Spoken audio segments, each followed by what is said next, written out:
Taşның yenida. Abduri Habibullah Ablamid.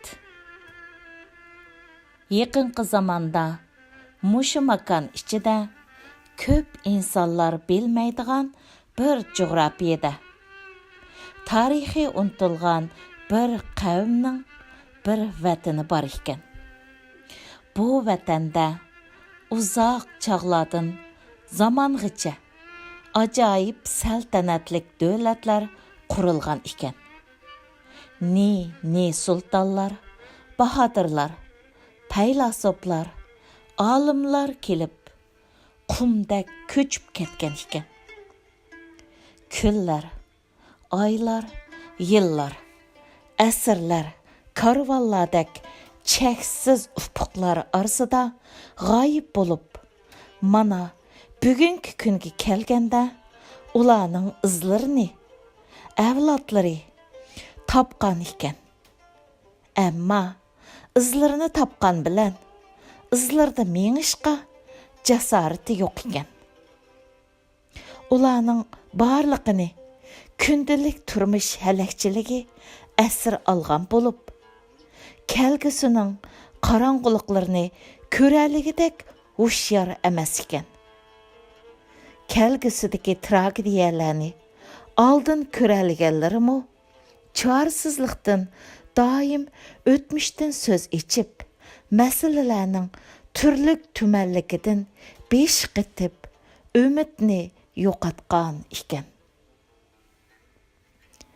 Mushu vatan tuprog'ida cho'qinlari osmon qahriga nayzidak sanchilgan hayvatlik tog' tizminlarining bag'rida, to'rt g'olining tutashgan markazida bir go'zal shahar bor ekan.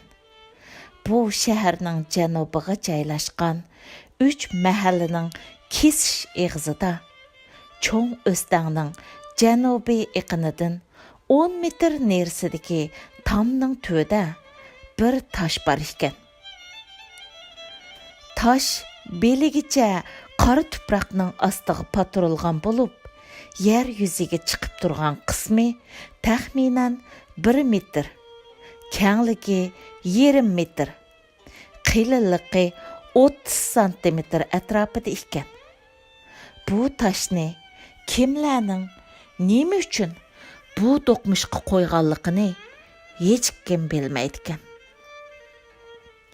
Bu tosh ajdodlarimizning o'z istaklarini, nasihatlarini o'yib qoldirgan Urxun daryo bo'ylaridagi mangu tosh obidalariga o'xshash o'nchilik tarixiy ahamiyatga ega bo'lmagani bilan shu mahalladagi aholi uchun karomat jalbkorlikqa ega bir tosh ekan. Bu tosh xuddi Birlashgan Davlatlar Tashkilotining markazidek butun dunyodagi muhim ishlar ustida muzokara elib boradigan, muhim qarorlarni chiqaradigan o'rin ekan. Ammo yillarning o'tishi bilan palanizm, pokonizm degan bir nimalar bilan ancha aloqasi yo'q mahalla aholisi bara ashu zimlarning ta'sirida qanot quyruqlari asta kesilib, haqiqiy erkin hayotni orzu qiladigan isyonkor ro'yidan mahrum qilib etilibdi. Ularning hasrati ro'yida o'zini yo'qotgan, o'zligi muzdak qalbida o'y xiyoli muzdak yuzlari to'la siylanib, siliqlanib ketgan toshning yenida ekan. Har kuni kashlik tamoqini aldirashli yegan 3 mahallaning erkaklari yeshining cho'ng kichikligi bo'yicha toshning yenida to'plashib, o'ltirib, olamning parangini so'qidi ekan. Bo'libmi yozning oxirgi mezgillarida bu yerda to'planganlarning soni eng yuqori pallaga ko'tarildi ekan. Mushu to'plarning ichida o'ttir yoshliklar to'pining paranglari eng qiziydi ekan. Ular Gah tarixdan söz açsa, gah hozirgi dunyo siyosatidan söz açıdı ekan. Gah O'rta Sharqdagi urushlardan söz açsa, gah yot o'lkalardagi tijoratchilarning yurt-yurtqa bo'linib mushlashganlari va dushmanning burnini qanatmay faqat o'z qarindishiga zulm soladigan nochilarning ismlarini laqamlari bilan qo'shib maqtab, u talvalarning nomlarini ko'kka yetkazadi ekan. Mana mushu ajoyib seyrlik tortish kuchiga ega toshning yeniga to'plashganlar ichida hayvatlik do'lqin yasab so'zilib yotgan tog'lardan taskin shamolda bug'doy bilan samonni ayirib degan dehqonlarmi bir to'shikdan ikki yingni o'tkazib o'z turmushini aran qamdayotgan mo'zduzlarmi. Tömür tavlanganda kömür tügidi, aql tavlanganda ömür deb vaysaydigan tömürchi ustalarmı. O'rta maktabning xo'jalik bo'limida ishlab, qum bosgan shahar nomli kitobni o'qibla tarixchi bo'lib olgan bilimdonlarmi. Hapdiyakni yodqa biladigan ulamolarmi bor ekan. Kech kuz pasli bu mehri issiq qadimiy bo'stonliqning xuddi baxti qardigan juvonga o'xshash jalbkor nazokatlik husni sarg'aygan. Qap-qara sumbul chashlardek o'zini tashlab turdigan avrishim chiviqlari qurigan ko'chatlar, o'stan yoqsida bo'yinlarini qisishib turgan cho'qillari taqir tog'lardan kuzning sovuq shamollari qishning abdidan bishorat berayotgan, ko'ngillarida qandoq g'am andishlarning g'alyan ko'tarayotganligini bilib bo'lg'ini bo'lmaydigan cho'ng o'stan tinimsiz eqib kelib, tosh tuvidan 9 qadam nerida ön chiqarmay ikki eqinga ayrilib ketayotgan chog'larda kashlik g'izodan keyin 3 mahallining parangchilari do'qmishdiki toshning tuviga charchigan tan va ruhlarni harduq aldirish, chanqigan ko'ngillarni xush etish uchun yana to'plashibdi. Havo bir oz sovuq bo'lgani bilan paranglar toza qizibdi. Ağzı-ağzıga tegmay so'zlayotganlarning ichidan dunyodagi qiziq ishlar temasida so'zlaydigan, yodong'i yuzi o'zining qattiq qomatiga to'liq moslashgan, qilib yoritilgan, oltin uzukka yoqut ko'z degandek egiz burunlarining uchiga chiroyli qilib yasab olgan qop-qora burti xo'ymi yarashgan. Ko'zlari sal nursiz ko'ringanidek qilg'ini bilan sinchilab qarsangiz o'tkirligi chiqib turdigan. Mahallaga yangi ko'chib kelgan bo'lsa-mu, ammo doim kishilarni o'z og'ziga qartishga erisman bu kishi yana so'z elib. Mushu Hindiston degan yerda hindilar heliqi o'zlari ishq soladigan divida kelgan pillarni qandoq ko'ndirdikan deysizlar? Deyishiga atrofda tamaki chekayotganlar ochiq mo'xur tillarni kayni-kaynidan ichiga kuchab tortib, qoldiqini yerga tashlab, orqadalla putlari bilan mijivitib, butun diqqatini so'zligichiga markazlashtiribdi. U kishi so'zini davomlashtirib, hindilar pilning bolalari tug'ilishi bilanla o'zlarining ishlariga bemalol selish uchun ko'ndirishga boshlaydi ekan. Ya'ni ularning orqa o'ng putini to'mir zanjirlar bilan bog'lab, yana bir uchini yerga chin qiqilgan to'mir qo'ziqqa bog'lab qo'ydi ekan. Pilning balası özünün putini zanjirdan qutuldirish uchun shuncha kuchab tarsimi, kuchi yetmaydigan. Zanjirni kunda tartib uzib o'tishga chorasiz qolgan pilning ballari kunlarning, oylarning, yillarning o'tishi bilan oxiri o'zining bu taqdiridan qutulishga amalsiz ekanligiga tan berdikan. Zanjir bilan o'z erkinligining kishanlanganligiga ko'nib qolgan pillar kishan bilan yurishni o'zining odati, hayotining bir parchasi deb tunib yashaydi ekan. Yillarning o'tishi bilan pil cho'ngiyib, kuchlanib, zanjirni bir tarsila uzib o'tadigan holga kelganda, zanjirni tartib, uzib o'tib, erkinlikka erishishni xiyoliga keltirmaydi ekan. Gerçi pillar cho'ngib, kuchli bo'lgan bo'lsa-mu, aslida ularning ishonchisi o'lgan ekan.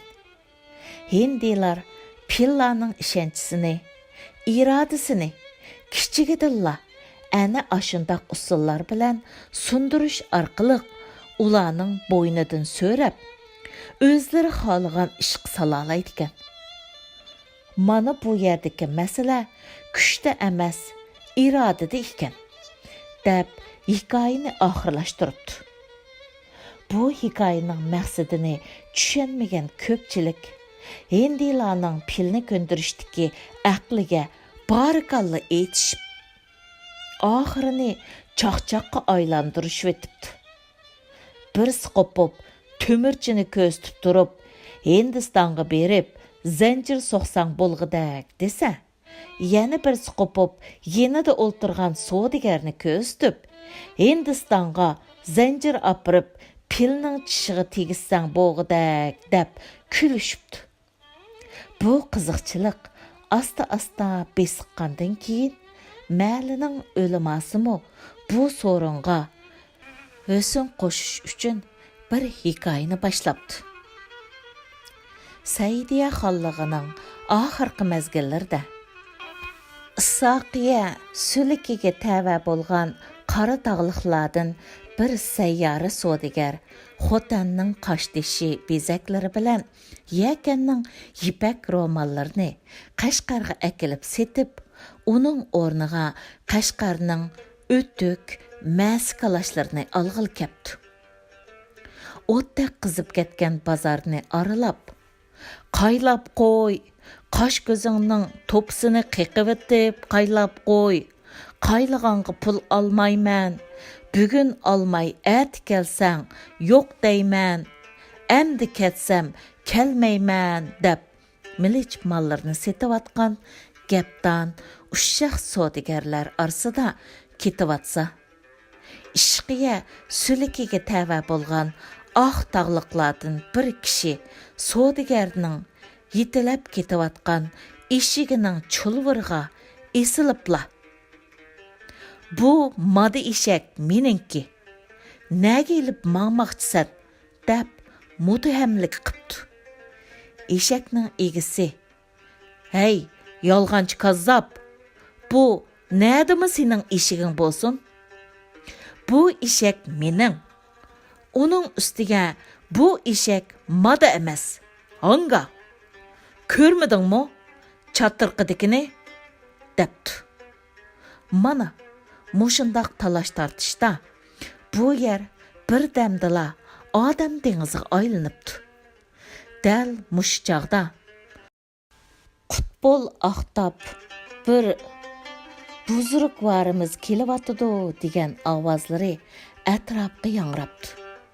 Hamma kishi oppoq arg'amoq ustida, beshiga oqsalla, uchisiga oq to'n kiyib, bahayvat o'ltirgan kishining oldi keynida qo'l bog'lab shariatning ma'raka maydonida ot choptirgan, saxovatning ochquchini qo'liga olgan, jaholatning qulupini ochgan oppoq xo'ja Hidoyatulla pir buzrukvarimizga yo'l ichinglar deb bir to'p ishon xo'ja so'pi darvishlar paloqshib kepti. Abba xo'ja bu hodisaning tafsilotidan xabardor bo'lgandan keyin shariatning hukmiga asosan mundaq hukm chiqirib: "Hey, oqtog'liq savdogar, gapimga quloq sol. Bu eshak moda eshakdir. Hamda bu eshak mushu Qashqar ahli bo'lgan ishqiyaliklarningdir," debdi. Savdogar bu adolatsizlik bilan chiqarilgan hukmning natijasida qo'ldan ketgan eshigining keynidan nima deyishini bilolmay hangviqib qarab qolibdi.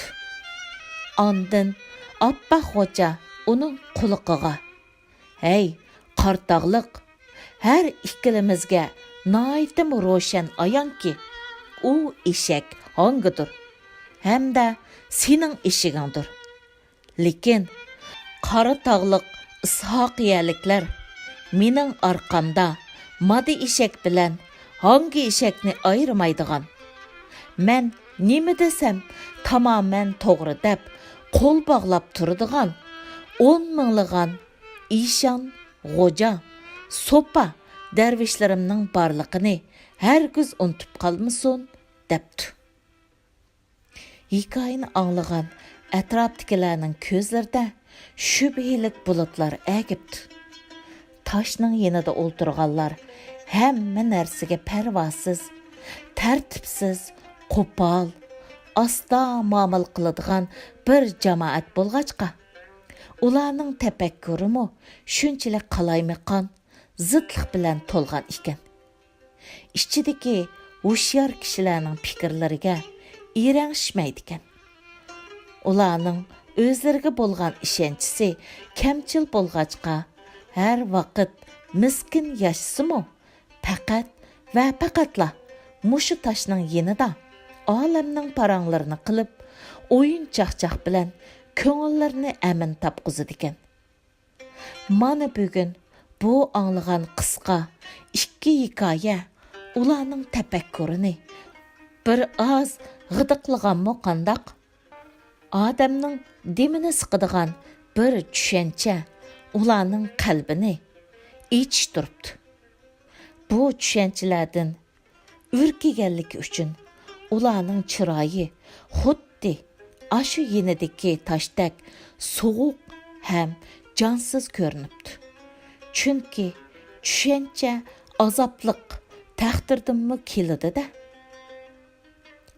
Ularning taqdiri ashu pilning va pirlariga qo'l bergan oq va qora tog'liqlardan qilishmisimi? Ammo ular o'zlarining bu beg'amlikini buzadigan o'y fikrlarni tafakkur qilishga qasdan o'rinliq qilganligi ularning qilgan chaqchaqlardan ayon bo'pti. Qizg'uch osmon va uning ustida avrishimdak laylab uzib yurgan bir muncha momiq bulutlar asta tangma-tang qardashqa boshlabdi. Quyoshmi qardavatgan bulutlar orasidan marab, mushu bo'lavatgan paranglarga shahidlik qilishdan qochgandek tog'larning orqasiga yoshirinibdi. Ana, yana bir tarafda ashu toshdek muzdek yuzlik suzuk oy ko'rinibdi. Bulutlar orqasidagi yulduzlar qararsizlik ilkida bir paqirab, bir o'chib, jimirlabdi. Lekin toshning yanida o'ltirgan kishilar qaysining o'ltirib, qaysining ko'tarilayotganligi bilan kor yo'q. Heliqi ikki qisqa hikoyaning ta'sirida alangulikda qolgandek bo'pti. Oxiri ular asta kassidagi to'plarni qiqib, yonlarida jimjit eqivatgan, yuzlari qardigan ashu o'stangdak uylarga eqib ketishibdi. 2018 yil 7 oyning 7 kuni